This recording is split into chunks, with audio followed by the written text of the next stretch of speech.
Кармап сабап деле койсоң мына болот. кичинекей жер Иштеген акчаң менетиң ала албасаң бүйөт экенсиң. 92 миң айына төлөп берем деп айткансың. Муну суукта кол менен көтөрүп койгонбуз. Ар бирөөсү визага чыгып. Виза картам кана меники колдон жүрөсүң. Кана мен виза картам. Бул оптимал бизнесте бул бүт бар. 9 айды бүттү белең, строительный эмең барбы, документиң? Бар. Наглыйбы, баягы сөгүнүп атпай эле азыр момпоюп туруп калыптыр го. Могу жердечи басып жүргөнүңчү сенчи вообще уят. Бетиң бармы, орозо дейт. Бир да документ көрсөткөн эмессиң, туурабы?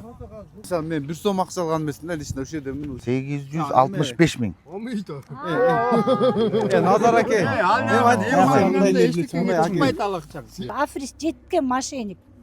Арбаңыздар урматтуу Медиа 24 YouTube каналынын көрөрмандары, учурда биз Маевка айылында салынып жаткан күрөш залынын алдында турабыз. Буга чейин биздин катталуучубуз кайрылган, 3 айдан бери иштеп, бирок айлык маянасын ала албай жатканын айтып. Мындай эмесе окуянын чоо жайын сиздер менен чогуу Бул жерде иштедик. Бул жигиттер менен сүйлөшкөн боюнча күнүнө 3000 сомдон болчу. Айлык акча. Анан баш аягы бөлүп 20 миң алдык. Калганын ала албай калдык. Аягында болсо акчам жок. Төлөбөйм деп койду. Каалаган жериңерге баргыла деп койду. Мэр сериңерди урганым жок деп койду. Анын бүт видео фиксациясы бар. Анан билбейм, азыр закондор кабыл алган дейт. Ал закон иштейби же иштебейби? Следовательге заявление жаздык, ал колуман эчтеке келбейт деп койду. Анан закон качан иштейт билбейбиз. Же обязательно айылдын четине апарып туруп, сабап туруп, анан ошондо закон иштейби? Мен түшүнгөн жокмун да ал жагын. Сиз жалпы канча иштедиңиз? Жалпы 1,5 ай иштедим. 1,5 ай иштедиңиздер, э? Баарыңыздар чогуу эле. Баарыбыз чогуу эле. Ошондо жалпы сиздерге канча сумма карыз болуп атат? Эми ошондо 200 миңден. жок, меники бир 120 миң болду да. Сиздики 120 миң. А негизи жалпылай келгенде канча сом карыз болуп атат? Объявление боюнча 25-жылы 22 декабрда киргем. Мен киргенде эле 4-5 бала бар болчу бир бригада. Андан кийин калгандар бүт объявление менен келишти. Келгенде эле айткан айлык сварщиктердики 3 миң деген. Айлыкка деген. Андан бери эле бир канча берип койду, аванс берип койду 5 миң жаңы жылдын алдында. Бүттү. Андан кийин мына 3-январдан баштап ушул жер иштеп атат. Кыштын чилдесинде действительно обети жок, жол кирелери жок, квартплаталар төлөнбөсө дагы, жөө келсе дагы чынбы иштеп аттыңар, бүт обети жок иштеп атышты. Мына жерде намаз окуган жигиттер бар, 3 бригада бар. Күтүп Жалал Атада бригадалар, алар кетип калышты бакуштар. 3 жигит кетти. Же жол киреси жок, же тамак ашы жок. Жалал Атада күтүп атышат. Бирөө Москвага кетти. Ошон күндөн баштап мени болсо как повар сыяктуу айлыкка деген мени дагы. Мен айткам, айлык болбойт экенсе бир күндө 15 киши болуп кетет экен, охранник кошулуп кетет экен, шопуру, кранщиги деле келип иче берет экен. 200 сомдон эсептейбиз 10 кишиге деп средний эсептегем. Андан бери ошо 22 декабрдан баштап бир аванс алганбыз баарыбыз. Ошондон кийин бүттү. Январь айы, февраль айы, мына ушул убакка чейин февралда бүттү. Бир тыйын ала элек эч ким. Бир аванс алышкан 14 миң, ито бир 5-6 эле бала алды. Булар вообще бир тыйын алган жок бул бригада. Жалал Атта алган жок. Анан ошондон баштап 102ге чакырдык. Эми урушпайлы, мушташпайлы, жаман айтпайлы деп закон боюнча 102ге кайрылып 9да чалсак бирде келди. Бланкаларым жок деп тергөөчү кетип калды. Кайсы район? Гом, Первомай, Гом 8ге кайрылдык. Бекжан деген тергөөчү келип туруп, бланкаларым жок деп целый бригада заявление жазалы десек, мен 6га чейин келди. Биздин жумуш 6-7де бүтөт. Аны каяктан табабыз? Иши тыянак чыккан жок. Жергиликтүү укук органдарга кайрылдык, эч тыянак чыккан жок. Анан барып заявление жазган күндө да бул гражданский дело деп коет экен. сотко кайрылыш керек экен. Биз өмүрүбүздө мындай немеге кайрылып көргөн эмеспиз да, эч ким эмес. Милиция, сот менен ишибиз жок. Эми сотко кайрылалы деп атабыз баардыгыбыз. Мына 2 ай өттү. Айлык жөнүндө айтсак эле кеткиле чыккыла деген видеолор бар. Сразу кубалайт. Бир күндө иш токтогон жок, туурабы? Бир күндөн балдар эс алып ачты. 10 күндө бир болду. Бир күндө эс алып, бул камералар бар, бүт доказательство бар, группабыз бар, иш группасы. Менден тышкары мени дагы эс ала бер деп туруп бир жумага чыгарып туруп, анан башка бир доставка поварда алып келип, ага да 40-50 миң каршы анын да акчасын берилет. Доставка Ошондо тамагы. жалпы сиздерге канча сом карыз болуп? Ошондо эсептеш керек. Ошондо 2 айдан бери биз еще башка ишке да кете албай, бул жакты да таштый албай ортодо калдык да 2 айдан ашыкмы жүрөбүз ушул жерде. Ошондо 10 күндөн ар күнгө 10 кишиге 200дөн эсептегенде канча болуп кетет?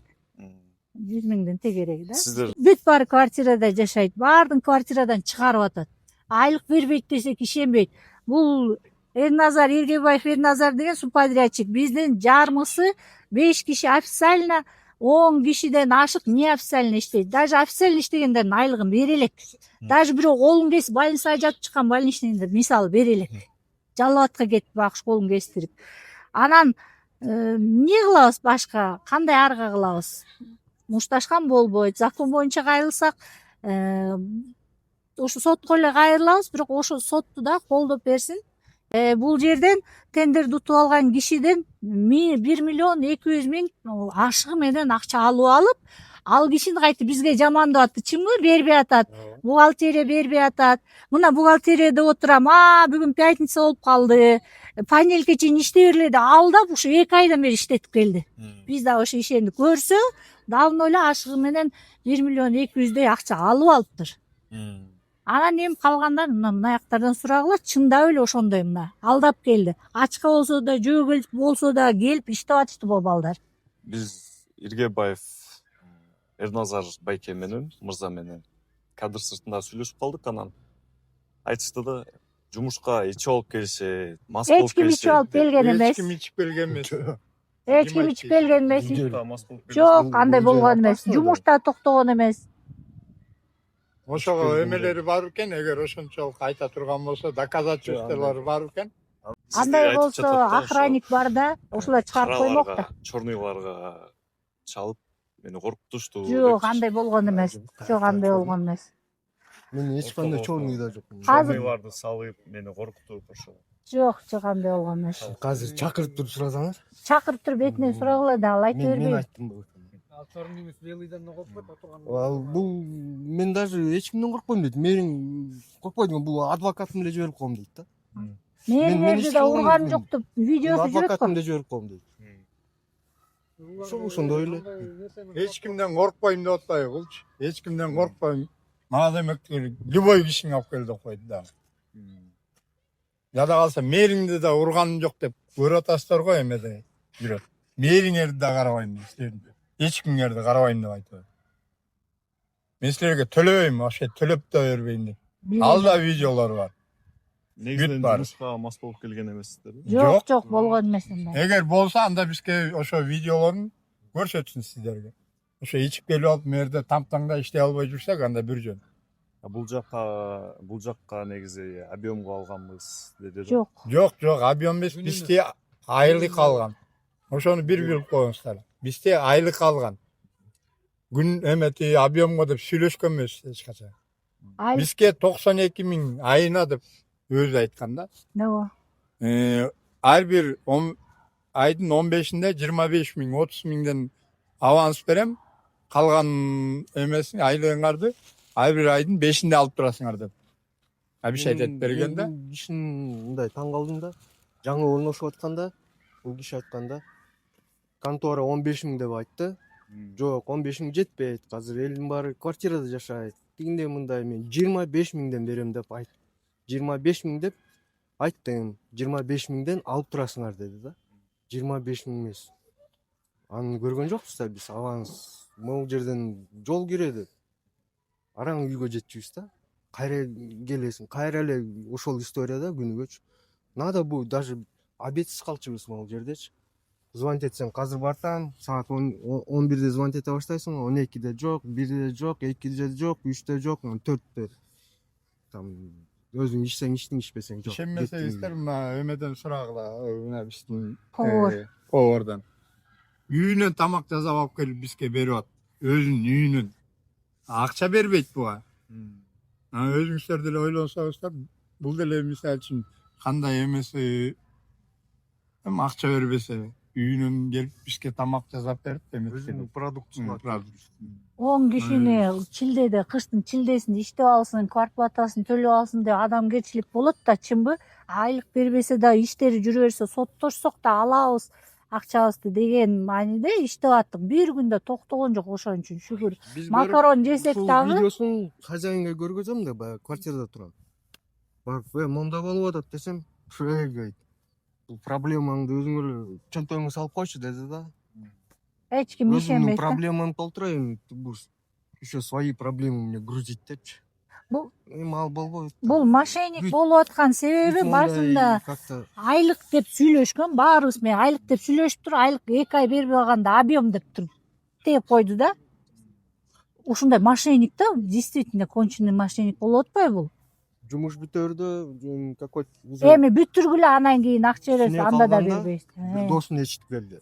Бул генеральный директор деп. А биякта Тааныбайсыз вообще. аны знать не знаю. Кышында каякта болду? Суукта каякта болду?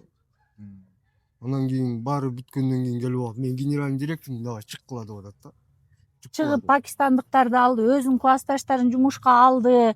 Буларды кеткиле, эс алгыла деп коет. Жок, мен айтам, кетпегиле, иштегиле, келе бергиле. Жок болсо да башкаларды алып иштетип атты булардын ордуначы. Мына өздөрү кетип калды деп айтыш үчүнчү болбой эле келип атышты балдар. Өзүңүз жөнүндө кыскача тааныштыра кетсеңиз. Мен Эргебаев Эрназар Замирович. Ушул жерде объект менен субподрядчиги болом.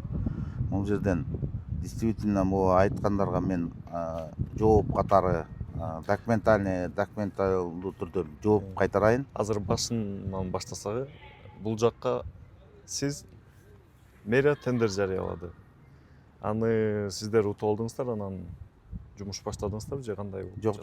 Жок. Бул жерде мындай болгон да. Бул сварочный бригада да, биздики производство. Биз өзүбүз сварочный бригаданы өзүбүздүн бааланат дагы, суммага бааланып, монча суммага жасайбыз деп туруп эле ошол бааланып туруп, ошо менен жасалып кетет. Тендерларды аларды бөлөктөр кылат, эмне мен ага эме кылбайм да. Биз сварочный бригада болуп туруп эле ушуну аткарабыз. Анан ушул аткарган жумушубузга налогубузду төлөйбүз, ишибизди кылабыз да, аткарып туруп өткөрүп берип кетиш биздин максат. Негизи кайсы компания? Эме меникиби? Экомжк KG компаниясы. Анан бул жерден азыр мен тактап айта кетейин. Жигиттердин иштеген айынан баштап январ айында 180 миң акча которулган. Мына бул жерде документтен тартып алсаңыздар болот. 14/01 26 180 миң, 29/01 240 миң акча сумма эле бөлүнгөн бул жерден январ айында. Андан кийин Сиз келсеңиз. Андан кийин бул акча которулган эмес. Бул ошол сверка менен эле 983 миң менен эле бүткөн объект. Болгон объекти. Буга чейинки мен январ айынысын эле эсептеп бере алам. Так, эме боюнча которулган. Анан тигинче мынча дегендерге мен эмете албайм, потому что келген күндөр иштеп баштаган балдардын иштеп баштаган күндө канча акча которулуп берген, эмне иш жасалган, ошону гана айтып бере алам. 180 240. Берде мындай да. Мындай сөз да. Турсаңыз, мындай. Бул киши Мындай эле. документальный тегинде мындай деп эле эме кылып атат. Негизи бул биз менен сүйлөшкөндө күнүнө 3 миңден, айына 92 миңден төлөп берем деп. Бул өзү айткан да. Жаңы элеки аталган Суммаларды айткан эмес. Бул бизге чейин. Айтылбады суммаларчы. 180 бизгеби? Жок, алган жокпуз да. Каяктан аласың? Ар бир бала мисалы үчүн мейли. Ар кандай алды да балдар. Мисалы үчүн айерден 14 миң алганы бар. Айерде бирөө 20 миң алганы бар. Ошо 2 айдын ичинде. 2 айдын. Карасаңыздар, ошо көрсөтүлүп турат да анан негизи. көрсөтүлүп турган бул айтып атат, бизге да ушинтип айтканда бул. Тияктан немеден фирмадан бизге акча бербей атат. Могул эле акчаны берип койду 180 миң. Анан биягыма кетип атат, тиягыма кетип атат, темир чаптырдым дейт. Ал темир чаптырган бизге эмне кереги бар? Мисалы үчүн да аны өзү алып келип бериш керек бул. Бизге баарын дайындап бериш керек. А бул болсо ошо алган акчасына бул ошо жана алган акчасын ошонун баарын кошуп атат да. И биздин айлыкты да кошуп атат. Карасаңыз, бул мунуку туура эмес болду. Башында А биздики жерде жөнөкөй эле нерсе да биздики. Башкы келишимде бизде так даана көрсөтүлгөн. Ар бир нерсенин өзүнүн детализованный жасалган жумушун, аткарылган жумуштун баасы, ценасы, эмеси чыгып турат да. Андай болгон эмес. Анда эч качан антип сүйлөшүлгөн эмес. Туурабы Эрназар? Сен айткансың. Айына 92 миңден төлөп берем деп айттыңыз беле? Айткан. Баары билет. Ай бир айдын 15-inde 25 миңден берем деп айттыңыз беле? Айткансыз, туурабы? Күнүнө 3 миңден төлөп берем деп айткансыз. Туурабы? Азыр туруп алып каяктагы нерсени айтып атасыз. Мисалы үчүн да. Мен айтып кетейинби, биз менен ушу 2 айда иштеп аткан кезде Lexus сатып алды, спортивный белый Lexus. 2-3 күн өзү ичип жүрдү, биз эмес. 2-3 күн ушул жака келбей күн-түн кантип оформить этилген. Аны мына ушул айдын ичинде алган. Өткөн айда, бул айда жанагы жээни классташын талантка переоформить этип коюптур. Акчалар каяка кетип атат. Караса да чыгат ал. Акчалар каяка кетип атат. А бул жер тендерди утуп алган жана Азат байке, Азат укусту, ал айтты, ашыгы менен акчаны бергем деп айтты буга. Анан бул 4 сварочный аппарат алган, 4-5. Андан кийин болгаркаларды алды. Алга биздин иши жок да бул бригаданын, чынбы? Биздин айлыгыбыз өзүчө да. Дайыр газель машина алган. Анысын болсо үйүнө токтотуп коюп, 230 миң. кайненесинин үйүнө токтотуп коюп. Биз барсак, эмелерин, номерлерин чыгарып алып кетип калыптыр.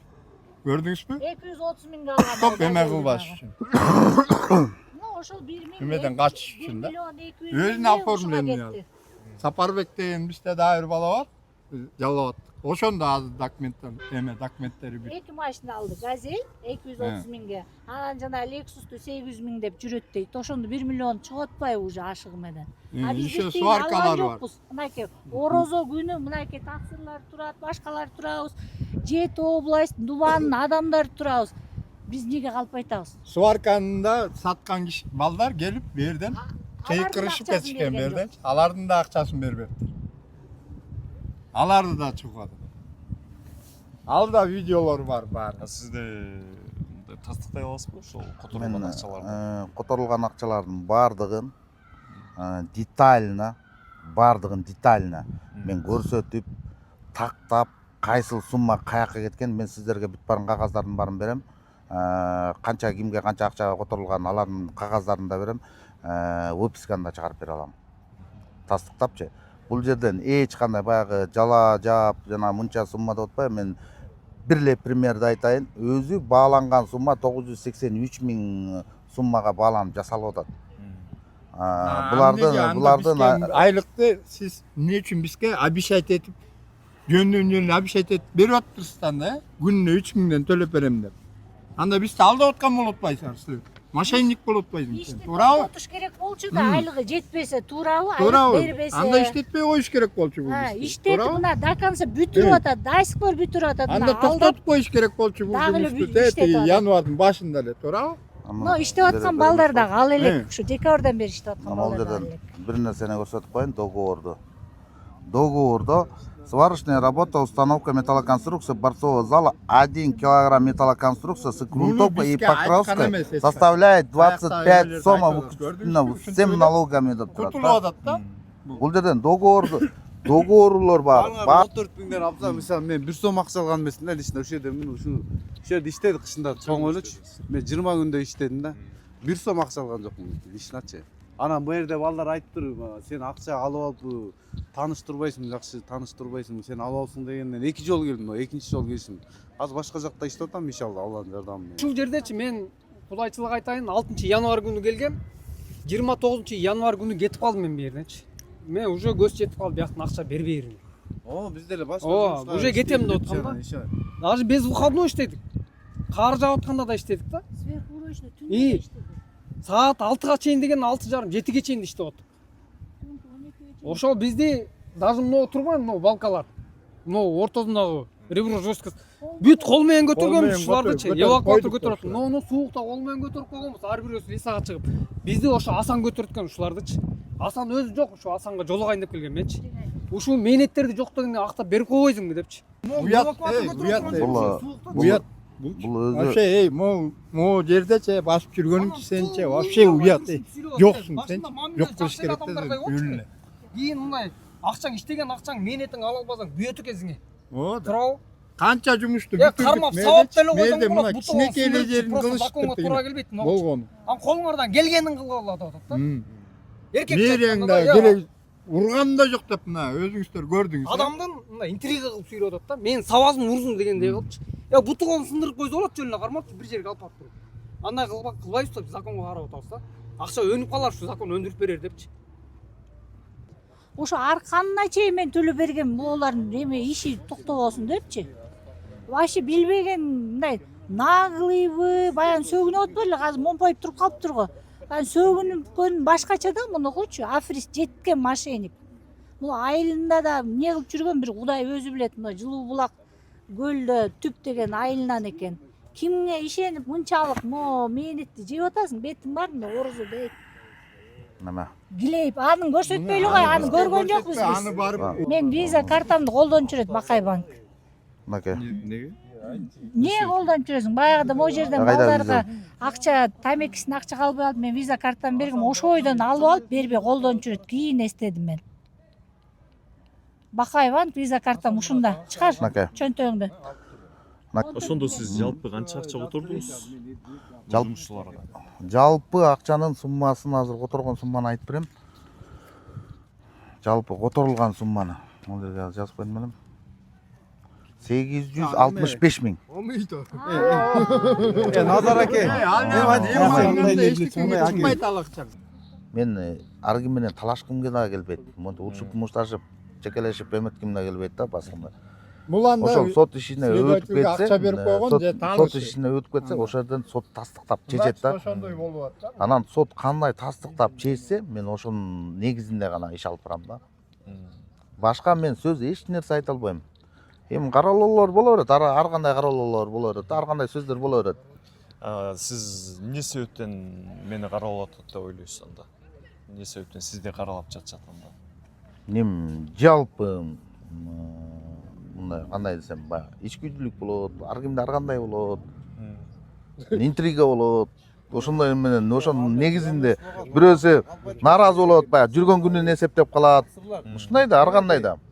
Мен деле мисалы могул жерде жүрүп 2 ай жүрүп калсам, мен деле 2 айда бир акча таппай калсам, конечно, мен деле эме болом да. Бардыгы ошондой. Ал үчүн андай болуш үчүн тез иштеш керек, анан акчаны алыш керек да.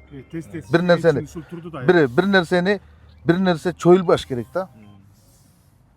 Мындай объектилерден мисалы 2 ай, 3 ай, 2 айда могул созулуп атат десе, анча мынчасы күлөт. Аны чойгон Күлүйт. Любой сварщик айтсаң күлүйт да. Өзүң болдуң да. Канча переделка кылдык, айтып берчи. Берип койсоң мындай болмойт да. Аягына чейин. Переделканы канчасын кылдык билесиңби? Бирек тармашканы коюп койсуң, туурабы? Өйдө.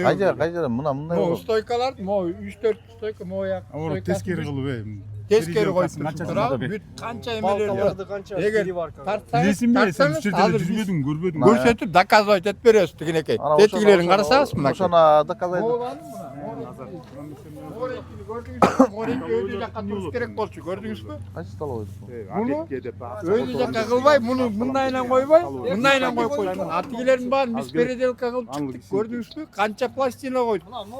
Ал пластинкаларды алып келип бере албайт. Айтсын эле кой магазин. Магазиндеки берип коем деп. Мен азыр чакырайын экен. Аны мен да өзүң эме Ушулардын баары переделка. Чакырбай эле мен силерге эле эмет койгон.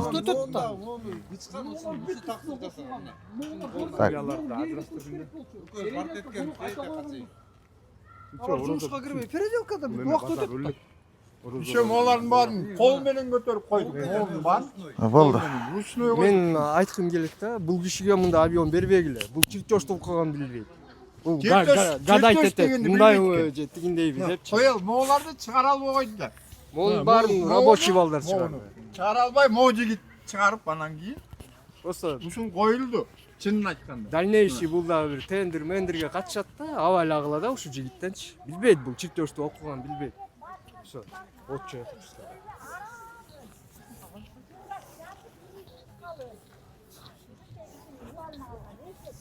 Ораза бүткөн анан ораза бүткөндөн анан.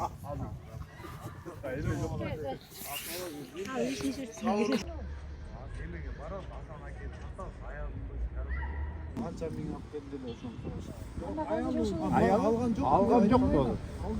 Жок, мага анда калп айтты онан. Мен алгам жок. Саламатчылык. Өзүңүздү тааныштыра кетсеңиз. Мен Исакова Гүлмира, ушул жерде иштеген Жакыпбаев Султандын келинчеги болом. Азыркы убакта жолдошум келе албай жатат, ооруп үйдө, төшөктө жатат, чыга албай. Жолдошуңуз бул жерде иштеген экенби? Бул жерде иштеген. Канча иштеди? Жолдошум 20 күн иштеди, 20 күндөн кийин ооруп калып келген жок. Акчасын ала албайт. Акчасын эртең бүгүн, эртең 5-inde, анан 3-ünde, 1-inde деп эле ушинтип убакытты созуп келип атты да. Анан кийин акыркы жолу жолдошум келе алган жок, ал төшөктө жатканда мен келдим, бияка балдар чакырды, бу жерде иштеген балдар, жолдошумдун коллегалары. Баарыбыз келдик, бу жерде топтолдук, ошол жерде жанагы субподрядчик аты ким эле? Назар деген дагы келди. Баарыбызга сөз берди. 6 февралда чогулдук биз, 15 февралда акчаңарды берем деп. Бизде тастыктаган видеосу да бар. Баарыбыз видеого тарттык, 15-inde берем деп ушинтти. Анан 15-и да өттү, 20-сы келди, баарыбыз кайрат ушинтип чогулдук. Анан кийин биз келгенде соттосоңор соттой бергиле, түрмөгө эметсеңер, заявление жазсаңар жаза бергиле. Мен, короче, эчтеке бере албайм. Мен дагы түрмөдө жатса жатып чыгам, мен дагы түрмөдө жатып өкмөттүн бекер оокатын ичип жыргап жатайын деп ушундай сөздөрдү айтты да. Эмне кылсаңар ошо кылгыла, колуңардан келгенин кылгыла деп ушинтти. Анан биз бу жерде ошондо ген директору да бар экен, сурадык биз. Негизи бул материал ошо 1 миллион 197 миң сом алган экен бул адам. Тиги директор айтты, мынакей бизде тастыктаган немелери, кагаздары, банкты бул прямой кеткен эмес, банк аркылуу кеткен бул счеттор деп айтты да. Анан эми ошол акча эмне үчүн бияка бул адам алды, материал алдыбы же кандайсы? Жок, эч кандай материал алынган жок. Бул өкмөт берет бул материалды. Только бул деген ушу жерде иштеген балдардын айлык акысынын акчасы деп айтты бизге. 1 миллион 197 миң сомду жок кылып койгон жеп.